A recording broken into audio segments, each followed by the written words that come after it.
রাসূলুল্লাহ সাল্লাল্লাহু আলাইহি ওয়াসাল্লাম সমস্ত হাদিসগুলো একসাথ করে আমরা দেখেছি যে একজন মানে আল্লাহর বান্দা ইমানদার ব্যক্তির পিছনে প্রতিদিন 10 জন ফেরেশতা কাজ করে। কয়জন ফেরেশতা? হ্যাঁ, কয়জন বললাম? দেখছেন আপনি একজন মানুষের পিছনে 10 জন ফেরেশতা কাজ করতেছে প্রতিদিন। কয়জন ফেরেশতা? তার মধ্যে 2 জন ফেরেশতা প্রতিদিন সকাল বেলায় অবতীর্ণ হয়, আসমান থেকে আসে। আল্লাহ রাসূল সাল্লাল্লাহু আলাইহি ওয়াসাল্লাম বলতেছেন এরা অবতীর্ণ হয় থাকে।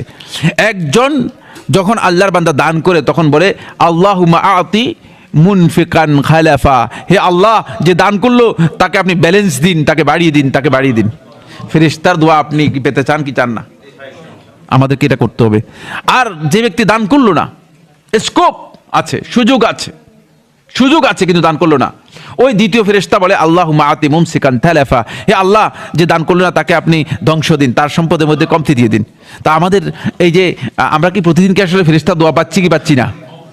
এটা আমাদেরকে বের করতে হবে। প্রতিদিনের দোয়া অন্তপক্ষে 5 টাকা দেন, 2 টাকা দেন, 1 টাকা দিলেও দান, 1 টাকা দিলেও কি দান। কিন্তু প্রতিদিন ফেরেশতার দোয়া পেতে হলে আপনাকে অবশ্যই কি করতে হবে? দান করতে হবে। এজন্য আমরা যাতে করে আল্লাহর সন্তুষ্টির জন্য দান করতে পারি।